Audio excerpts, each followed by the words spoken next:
ఉదయాన్నే కొంతమంది స్టార్ట్ చేసేదే వాళ్ళ డేని వార్తలతో స్టార్ట్ చేస్తారు.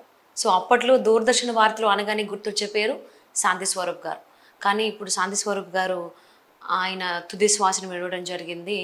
యశోద హాస్పిటల్లో, మలక్పేటలో ఉన్నటువంటి యశోద హాస్పిటల్లో ఆయన చికిత్స పొందుతూ మరణించారు. ఆయన తుది శ్వాస విడిచారన్నట్టుగా మనకు తెలుస్తుంది. సో ఆయన ప్రాంప్టర్ లేని సమయంలో కూడా తప్పులు లేకుండా చదివి గుర్తింపు తెచ్చుకున్నారు. అండ్ దూరదర్శన్ అనగానే గుర్తొచ్చే పేరే శాంతి స్వరూప్. ఈవెన్ వార్తలు అనగానే కూడా గుర్తొచ్చే పేరే శాంతి స్వరూప్. ఆయన చెరగని ముద్ర వేసుకున్నారు. సో ఇప్పుడు ఎవరైతే న్యూస్ ప్రెజెంటర్గా వాళ్ళ కెరీర్ని, ప్రొఫెషన్ని బిల్డప్ చేసుకుంటున్నారో వాళ్ళందరికీ కూడా శాంతి స్వరూప్ గారు ఒక రోల్ మోడల్గా నిలవడం జరిగింది. సో దూరదర్శన్లో మొట్టమొదటి బులెటిన్ చదివినటువంటి న్యూస్ ప్రెజెంటర్ కూడా శాంతి స్వరూప్ గారే. మరి ఈ అంశానికి సంబంధించి వారి అభిప్రాయాన్ని, అలాగే వారి అనుభవాలని, అంటే శాంతి స్వరూప్ గారితో ఉన్నటువంటి అనుభవాలను మనతో పంచుకోవడానికి ఈరోజు మనతో పాటు ఉన్నారు సీనియర్ జర్నలిస్ట్ శ్రవణ్ కుమార్ గారు ఉన్నారు. వారితో మాట్లాడదాం. నమస్కారం శ్రవణ్ గారు. నమస్కారం అండి. సో శ్రవణ్ గారు, పొద్దున్నే ఒక చేదు వార్త వినడం జరిగింది డే స్టార్ట్తోనే. కానీ ఒకానొక టైంలో డే స్టార్ట్ చేసేది ఆయన గొంతుతోనే. ఆయన చూస్తేనే డే స్టార్ట్ చేసుకుంటారు చాలామంది. సో ఆయనే శాంతి స్వరూప్ గారు. సో వార్తలు అన్నా, దూరదర్శన్ అన్నా గుర్తొచ్చే పేరే ఆయన పేరు గుర్తొస్తోంది.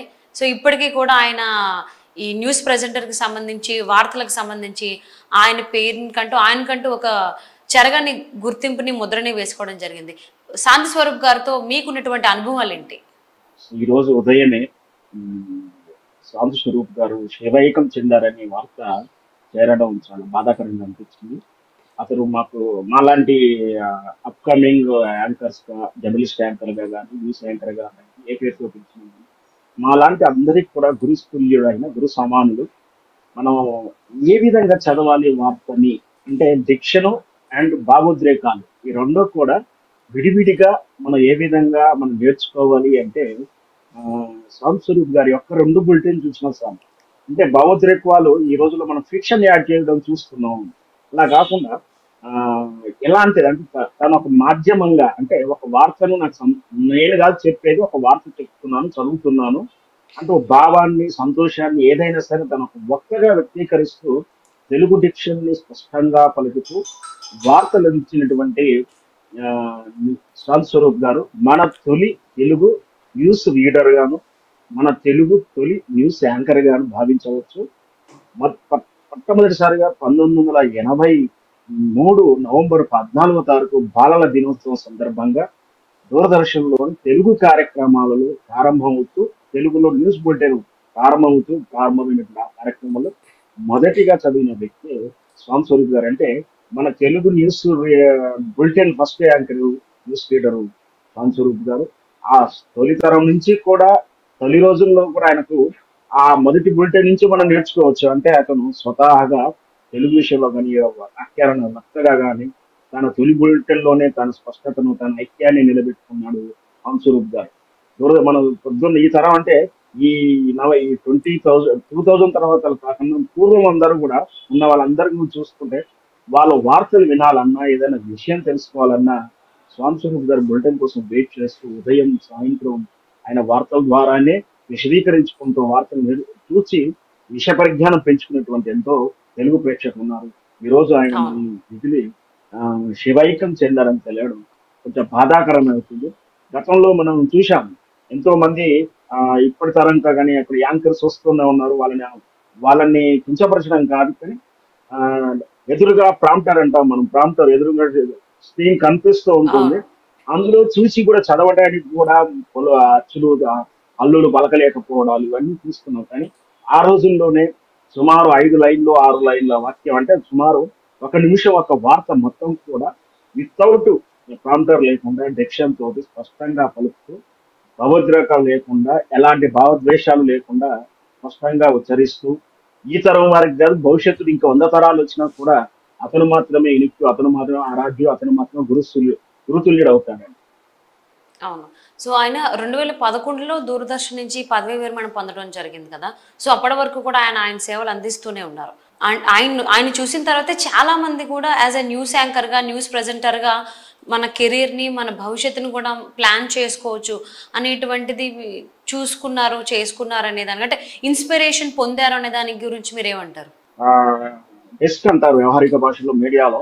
అంటే స్క్రీన్ ఉమ్, మీదకి రాకుండా కేవలం క్లారికల్ వర్క్ ఏదో టైప్ చేయడం కానీ, ఏదో బులెటిన్ రాయడం కానీ, లేదా కంటెంట్ రాయడం వరకు ఉంటుంది. అంతవరకు ఉండవని స్క్రీన్ మీదకి ఎప్పుడైతే నేను రావడం ప్రారంభించానో, స్టార్టింగ్ లో నేను నేర్చుకోవడానికి శ్యామ్ స్వరూప్ గారి మనకు యూట్యూబ్ లో ఉన్నటువంటి కొన్ని వీడియోలు, కొన్ని ఇంటర్వ్యూలు తను ఏ విధంగా ఇచ్చాడు అవన్నీ గైడ్ లైన్స్ చూసి నేను నేర్చుకున్నాను. ఎంతవరకు అంటే మనం ఎట్లా పలకాలి, ఏం చెప్పాలి, దానికి ఏం మాట్లాడినా కూడా మనకు ఎవిడెంట్ డాక్స్ ఉండాలి. అంటే సాక్ష్యం లేకుండాను ఎవరు అన్నారో తెలకుండా గాలి వార్తలు చదవకూడదని, గాలిగా ఆర్గ్యుమెంట్ చేయకూడదంటూ ఇట్లాంటివన్నీ కూడా స్వామి గారి వీడియోస్ ఖచ్చితంగా సెర్చ్ చేసి మరి నిజంగా చెప్తున్నాను.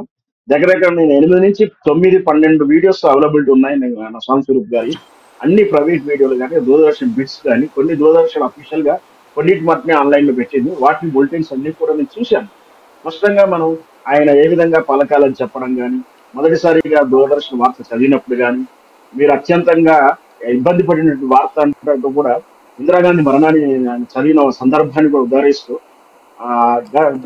మనకు తెలుసు ఇందిరాగాంధీ గారి హత్య ఉదంతంలో ఈ దేశవ్యాప్తంగా ఆందోళన కూడా 11-15 రోజులు ఆ ఊచకోతలు నడిచాయి సిక్ కమ్యూనిటీ మీద కానీ, ఢిల్లీ అల్లర్ల విషయంలో కానీ.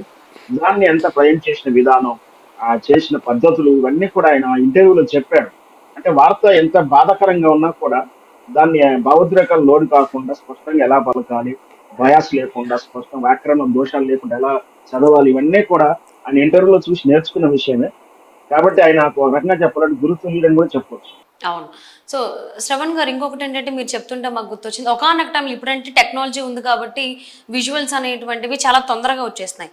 బట్ ఆయన కెరీర్ స్టార్ట్ చేసిన టైంలో విజువల్స్ రావడానికి చాలా టైం పట్టేది. బట్ ఆయన వాక్చాతుర్యంతోనే అంటే ఆ మాటలు వింటేనే అక్కడ ఏం జరిగింది, ఎలా జరిగింది అని కళ్ళకు కట్టినట్టుగా తెలిసేది మనందరికీ కూడా యాక్చువల్లీ. అవును, సో ఆ టైంలో అవును. మేము మా చిన్నప్పుడు ఆయనవే చూసాము. సో ఓకే, న్యూస్ ఇలా కూడా చదవచ్చు, ఇలా ఇలా ఉండాలి, ఇంత సెటిల్డ్గా చదవాలి, ఏదైనా కానీ భావోద్వేగాలని బయటకు చూపించకూడదు అనేది కూడా ఆయన చూసి మేము చాలా నేర్చుకోవడం జరిగింది. అవును. సో మరి వాస్తవంగా ఆయన కుటుంబ సభ్యులు గురించి కనుక మనం మాట్లాడుకున్నట్లయితే ఆయన కుటుంబ నేపథ్యం ఏంటి, వాళ్ళకి పిల్లల గురించి ఏంటి అంటారు? వాళ్ళు ఏమన్నా ఇందులో యా. మీడియాలో ఉన్నారా తను లేకపోతే? సహ సహ తన అవునండి, తన సహ యాంకరే దూరదర్శన్ లో మేడం రోజారాణి కూడా మనం ఎవరైనా చూస్తూ తెలుస్తూనే ఉంటుంది. తనని ఆదర్శ వివాహం చేసుకోవడం జరిగింది. అతనికి 2 కుమారులు. వాళ్ళిద్దరూ కూడా అమెరికాలో సెటిల్ అయ్యాడు. ఈ రోజుల్లో ఇంకొకటి ఇక్కడ స్పష్టంగా చెప్పాలంటే, ఇప్పుడు మనం 2000 తర్వాత ఈ ఐఐటీలు, కంప్యూటర్లు ఏవో అంటా ఉన్నాము. కానీ సుమారు 80 దశకంలోనే తన 2 కుమారులు ఐఐటి చదివించి ఉన్నత చదువులు చదివించి అంటే భవిష్యత్తు అంచనా వేయడం కూడా ఎంత బాగా వేశాడు కూడా దీంట్లో మనం చెప్పొచ్చు. భవిష్యత్ తరం ఎలా ఉండబోతుంది, ఐఐటిని దాని ప్రాధాన్యతలు ఇస్తూ దాన్ని చదివించి పిల్లలు ఇద్దరు కూడా మరి వృత్తిరీత్యా వాళ్ళు అమెరికాలో సెటిల్ అయ్యారు. బహుశా ఈ రోజు ఇప్పుడే కదా 1 అవర్, బహుశా 1-2 అవర్స్ కూడా 1.5 అవర్ కూడా కాలేదు సేవైకింది. ఆ బహుశా వాళ్ళ కుమారులు అమెరికా నుంచి రావడానికి సమయం పడుతుండొచ్చు. లేదు బహుశా ఈ రోజు కంటే రేపు కానీ వస్తుండొచ్చు. 2 రోజుల క్రితం అనుకోకుండా హార్ట్ స్ట్రోక్ వచ్చింది అన్నట్టు అనుమానం రావడం, అండ్ హాస్పిటల్ చేరడం, చికిత్స తీసుకుంటూనే ఉన్నారు. కానీ ఈ రోజు ఉదయమే దాన్ని శివైకం చెందారని వార్త మనకు రావడం విచారకరంగా ఉంది. అవును, నిజంగా అండి. సో ప్రముఖ న్యూస్ యాంకర్, న్యూస్ ప్రెజెంటర్ శాంతి స్వరూప్ గారు లేకపోవడం అనేది నిజంగా చాలా బాధాకరంగానే ఉంది ప్రతి ఒక్కరికి కూడా. సో ఆయన రీసెంట్ టైమ్స్లోనే మన ఛానల్కి కూడా ఆయన ఇంటర్వ్యూ ఇవ్వడం జరిగింది. సో ఆయన ఆత్మకి సాధి చేకూరాలని మనస్ఫూర్తిగా కోరుకుంటూ థ్యాంక్ యూ శ్రవణ్ కుమార్ గారు.